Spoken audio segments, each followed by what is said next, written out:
Hello students, welcome to our YouTube channel English classes by Ashok sir. आप सबों को हमारे YouTube channel English classes by Ashok sir Chhapra में स्वागत है। तो चलिए स्टूडेंट्स, हम आज आप लोगों को पढ़ाएंगे एक नए टॉपिक और बेहद ही इम्पोर्टेंट है किसी भी एग्जाम्स के पॉइंट ऑफ व्यू से। तो चलिए स्टूडेंट्स, आज हम लोग शुरू करते हैं नॉन फाइनाइट्स वर्ब। तो चलिए बिना समय गंवाए देखते हैं नॉन फाइनाइट्स वर्ब। देखिए क्या है ये नॉन फाइनाइट वर्ब। देखिए स्टूडेंट्स, इसका मतलब होता है सीमित क्रिया। सीमित क्रिया। तो सबसे पहले हम लोग समझने का प्रयास करेंगे कि आखिर ये नॉन फाइनाइट वर्ब क्या है। तो देखिए स्टूडेंट्स, नॉन फाइनाइट वर्ब में आप लोग वर्ब को हम लोग ऐसे बांटेंगे। एक होता है फाइनाइट वर्ब, फाइनाइट वर्ब जिसका मतलब होता है सीमित क्रिया। सीमित क्रिया। और दूसरा होता है नॉन फाइनाइट वर्ब, इसका मतलब होता है असीमित क्रिया। तो देखिए स्टूडेंट्स, नाम से हम लोग अवगत हो गए कि सीमित क्रिया, तो यह कहीं ना कहीं इसकी सीमाएं जो है निश्चित है। और ये है नॉन फाइनाइट वर्ब असीमित क्रिया, दैट मीन्स इसकी सीमाएं अनिश्चित है। दैट मीन्स ये वर्ब जो होता है, ये वर्ब जो है, तो ये सब्जेक्ट के नंबर और पर्सन के अनुसार अनुशासित होगा और यह सब्जेक्ट के नंबर और पर्सन के अनुसार अनुशासित नहीं होगा। तो जो वर्ब्स अपने सब्जेक्ट के नंबर और पर्सन के अनुसार अनुशासित होता है उसे हम कहते हैं फाइनाइट वर्ब। और जो वर्ब अपने सब्जेक्ट के नंबर और पर्सन के अनुसार अनुशासित नहीं होता है उसे हम कहते हैं नॉन फाइनाइट वर्ब्स। तो ये क्या होगा, देखिए स्टूडेंट्स, इसको डिफाइन कर देते हैं। those verbs which are guided by the number or person of the subject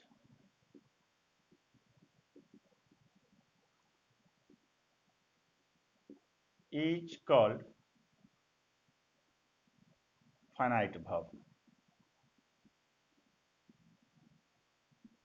Those verbs which are guided by the number or person of the subject is called finite verb.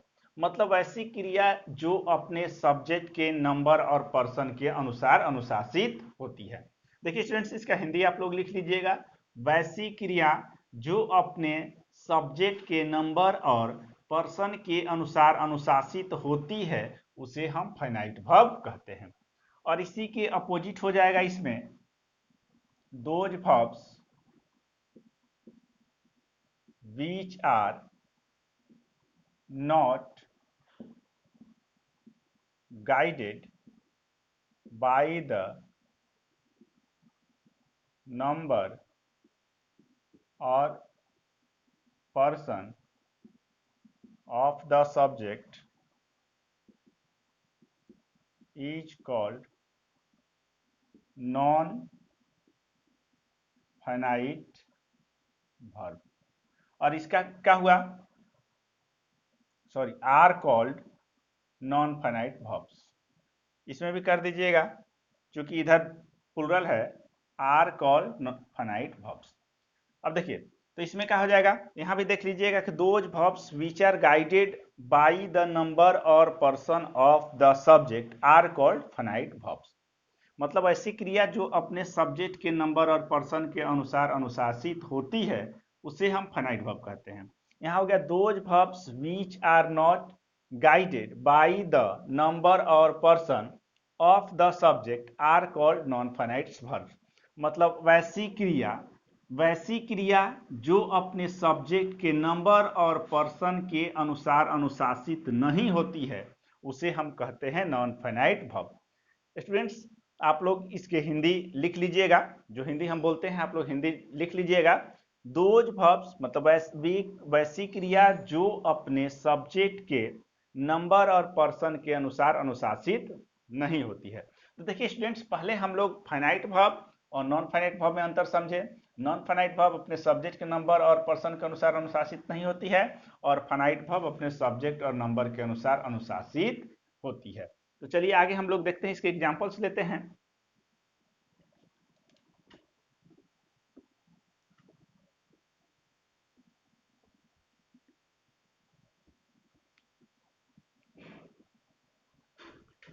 अब देखिए students, जैसे इसके examples हम लेते हैं, यदि हम कहते हैं he wants to play cricket, हम लिखते हैं he wanted to play cricket, और यहां हम लिख देते हैं I want to play cricket. अब देखिए स्टूडेंट्स, इसमें हम देखते हैं कि ये भी एक वर्ब है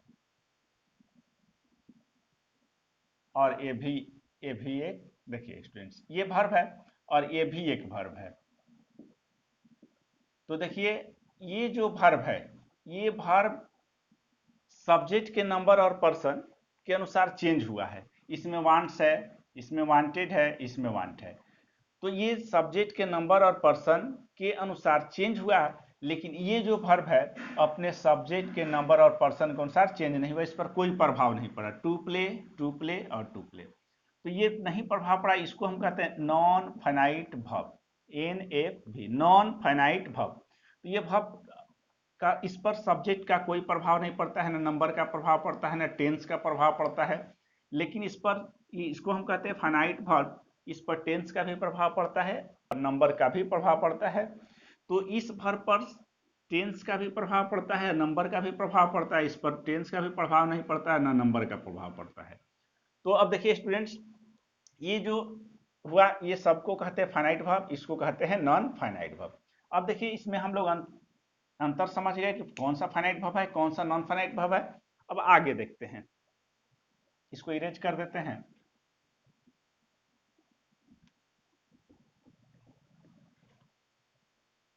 अब देखिए स्टूडेंट्स, एक नंबर में फाइनाइट वर्ब, फाइनाइट वर्ब जिसको क्या कहते हैं, सीमित क्रिया। ये फाइनाइट वर्ब जो होता है, फाइनाइट वर्ब तीन प्रकार का होता है। एक होता है ट्रांजिटिव वर्ब, ट्रांजिटिव वर्ब। दूसरा होता है इंट्रांजिटिव वर्ब, और तीसरा होता है लिंकिंग वर्ब। अब जरा सा इसमें समझिएगा स्टूडेंट्स, ये ट्रांजिटिव वर्ब का मतलब होता है सकर्मक क्रिया, इंट्रांजिटिव वर्ब का मतलब होता है अकर्मक क्रिया, और लिंकिंग वर्ब जो होता है, लिंकिंग वर्ब को हम कोपुलर वर्ब भी कहते हैं, और इसको कहते हैं कोपुलर वर्ब। ये लिंक करने का कार्य करता है, ठीक है। अब समझिए, ये ट्रांजिटिव वर्ब का मतलब होता है कि जब वर्ब प्लस ऑब्जेक्ट हो, वर्ब प्लस ऑब्जेक्ट हो, तो यह ट्रांजिटिव वर्ब होता है। मतलब वैसी क्रिया जो अपने साथ ऑब्जेक्ट लेती है उसे ट्रांजिटिव वर्ब कहा जाता है। याद रखिएगा स्टूडेंट्स, हिंदी भी लिख लीजिएगा। ट्रांजिटिव वर्ब में वैसी क्रिया जो अपने साथ ऑब्जेक्ट लेती है उसे ट्रांजिटिव वर्ब कहते हैं। जैसे वर्ब प्लस ऑब्जेक्ट, यदि वर्ब के बाद ऑब्जेक्ट हो तो वह ट्रांजिटिव वर्ब होगा। और ये इंट्रांजिटिव वर्ब में हम लिख सकते हैं, लिखेंगे नो ऑब्जेक्ट, मतलब इसमें ऑब्जेक्ट नहीं होता है, इसमें ऑब्जेक्ट नहीं रहता है। तो वैसी क्रिया जो अपने साथ ऑब्जेक्ट नहीं लेती है उसे इंट्रांजिटिव वर्ब कहा जाता है। और ये लिंकिंग वर्ब जो होता है, लिंकिंग वर्ब के बाद, देखिए लिंकिंग वर्ब जो होता है, लिंकिंग वर्ब के बाद आपको कॉम्प्लीमेंट आता है। क्या आता है? कॉम्प्लीमेंट। और कॉम्प्लीमेंट के रूप में क्या आता है? नाउन या एडजेक्टिव। कॉम्प्लीमेंट के रूप में क्या आएगा? नाउन या एडजेक्टिव। अब समझिए, ट्रांजिटिव वर्ब मतलब वैसी वर्ब जो अपने साथ ऑब्जेक्ट लेती है, ठीक है। वैसी वर्ब जो अपने साथ ऑब्जेक्ट लेती है उसे ट्रांजिटिव वर्ब कहेंगे। इंट्रांजिटिव वर्ब वैसी वर्ब जो अपने साथ ऑब्जेक्ट नहीं लेती है। लिंकिंग वर्ब होता है जिसके बाद कंप्लीमेंट का प्रयोग किया जाता है और कंप्लीमेंट के रूप में नाउन या एडजेक्टिव आता है। चलिए स्टूडेंट्स, इसमें हम लोग वन बाय वन क्लियर करते हैं। तो ट्रांजिटिव वर्ब का हो जाएगा, इसको देखते हैं। A verb which takes an object is called transitive verb, is called transitive verb। मतलब वैसी क्रिया जो अपने साथ ऑब्जेक्ट लेती है, वैसी क्रिया जो अपने साथ ऑब्जेक्ट लेती है उसे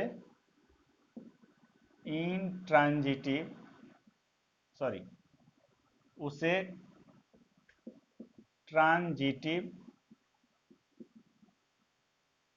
ट्रांजिटिव वर्ब कहा जाता है।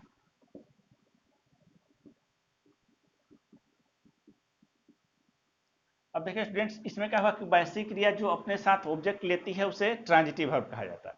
अब सवाल आया कि आप कैसे समझिएगा कि इसके बाद ऑब्जेक्ट है कि ऑब्जेक्ट नहीं है।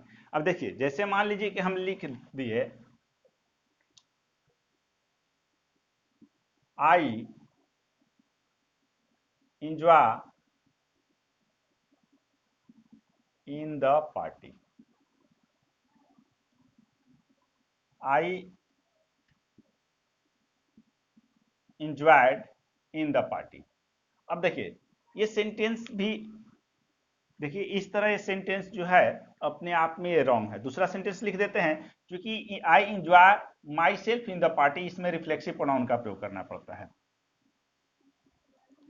ऐसे लिख देते हैं, द बर्ड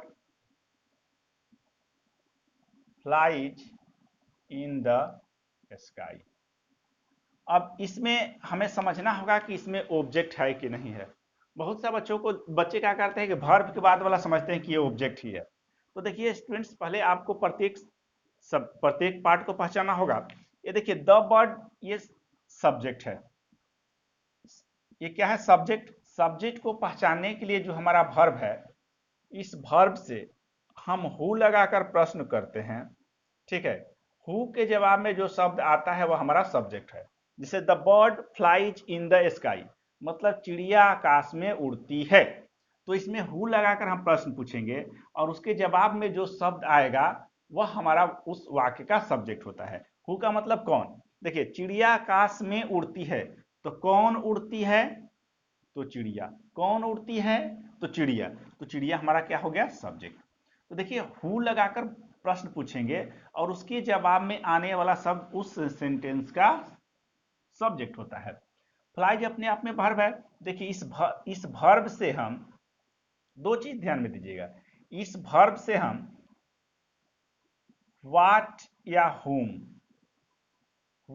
हुम लगाकर प्रश्न करते हैं। इस वर्ब से व्हाट या हुम लगाकर प्रश्न करते हैं, इसके जवाब में आने वाला शब्द उस वर्ब का ऑब्जेक्ट होता है। तो देखिए स्टूडेंट्स, यदि व्हाट से हम जवाब मांगते हैं, व्हाट से जवाब नहीं मिला तो फिर हम हुम से जवाब मांगते हैं। यदि इस दोनों में से किसी से जवाब नहीं मिला तो समझिएगा कि उसका ऑब्जेक्ट नहीं है। देखिए स्टूडेंट्स, जैसे the bird flies in the sky, मतलब चिड़िया आकाश में उड़ती है। व्हाट मीन्स क्या होता है? क्या। क्या उड़ती है?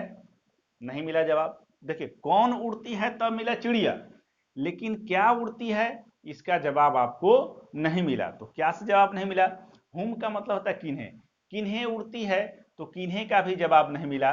तो जब इस वर्ब से हम व्हाट या हुम से प्रश्न करते हैं, जवाब मांगते हैं, यदि इसके जवाब में शब्द कोई नहीं मिलता है तो समझिए कि इस वर्ब का ऑब्जेक्ट नहीं है।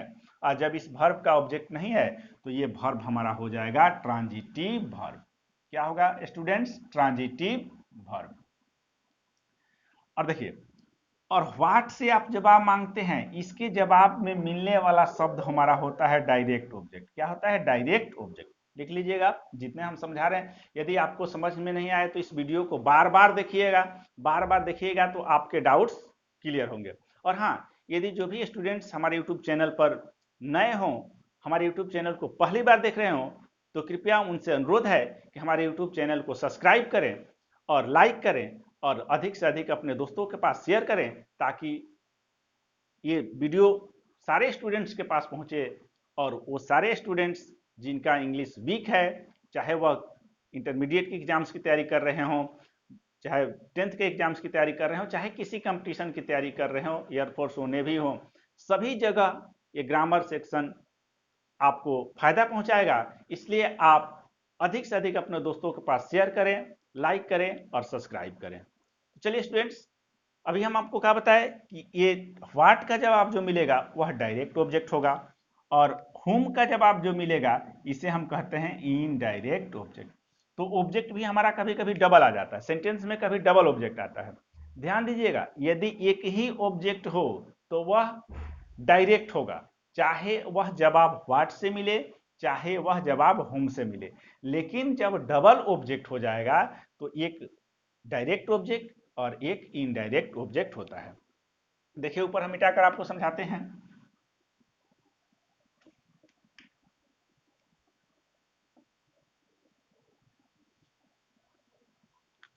देखिए जैसे स्टूडेंट्स यहां समझिएगा, he gave me a pen, he gave me a pen, तो he gave me a pen है।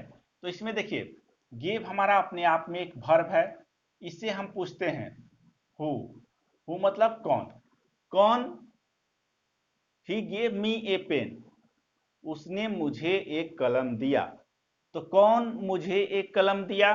तो उसने, तो उसने ये मिला, ये अपने आप में इस वाक्य का सब्जेक्ट हुआ। अब इसके साथ हम जवाब मांगते हैं किससे? हु से, सॉरी व्हाट से या हुम से। अब समझिएगा स्टूडेंट्स, व्हाट से यदि आपको जवाब मिलता है तो यह होगा डायरेक्ट ऑब्जेक्ट, और हुम से जवाब मिलता है तो यह होगा इनडायरेक्ट ऑब्जेक्ट। अब देखिए स्टूडेंट, उसने मुझे एक कलम दिया, तो व्हाट मीन्स क्या, क्या दिया, क्या दिया? एक कलम। तो ये कलम दिया, तो ये कलम क्या हो गया? देखिए डी ओ डायरेक्ट ऑब्जेक्ट, ये क्या हो गया स्टूडेंट्स? Direct object. किन्हें दिया, किन्हें, तो ये मिला मुझे दिया, तो मुझे क्या हो गया? Indirect object. तो देखिए स्टूडेंट्स, इस गेव जो वर्ब है इसका डबल ऑब्जेक्ट हुआ, एक इनडायरेक्ट ऑब्जेक्ट और एक डायरेक्ट ऑब्जेक्ट। तो ये क्या हो गया? Transitive verb, transitive verb. और ये क्या हुआ था? इसका कोई ऑब्जेक्ट नहीं मिला था, तो ये हुआ था इन ट्रांजिटिव वर्ब, इन ट्रांजिटिव वर्ब। ये क्या था? In the sky. तो इसमें ये इनट्रांजिटिव वर्ब हुआ, इसमें ये ट्रांजिटिव वर्ब हुआ, इसमें डबल ऑब्जेक्ट है। तो डबल ऑब्जेक्ट होगा तो एक होगा डायरेक्ट ऑब्जेक्ट और एक होगा इनडायरेक्ट ऑब्जेक्ट। अब आगे देखते हैं स्टूडेंट्स, इस तरह बहुत से बच्चे समझते हैं कि जनरली प्राणी सूचक जो होता है वह हमारा इनडायरेक्ट ऑब्जेक्ट होता है और जो वस्तु सूचक होता है वह डायरेक्ट ऑब्जेक्ट होता है। जैसे अब मान लीजिए कि हम कहें आई हेल्प यू, मैं तुम्हें मदद करता हूं।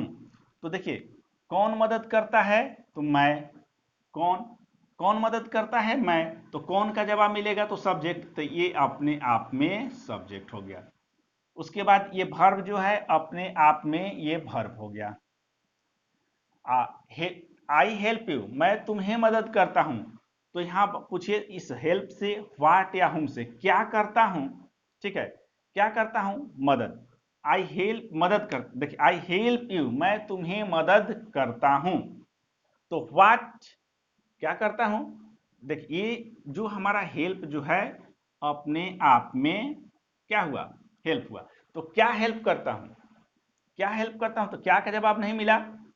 और किन्हें हेल्प करता हूं, इसका मतलब किन्हें हेल्प करता हूं, तो किन्हें का जवाब मिला, तो ये क्या हो गया? ऑब्जेक्ट।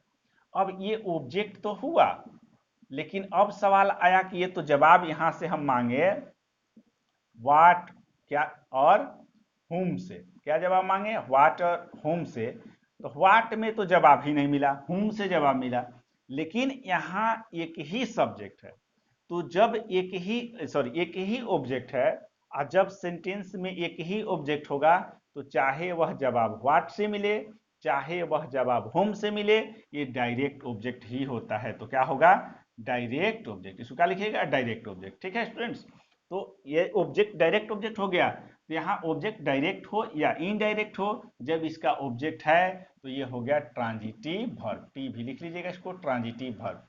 अब आशा करते हैं स्टूडेंट्स कि आपको ट्रांजिटिव वर्ब और इनट्रांजिटिव वर्ब में फर्क समझ में आ गया होगा। चलिए आगे देखते हैं।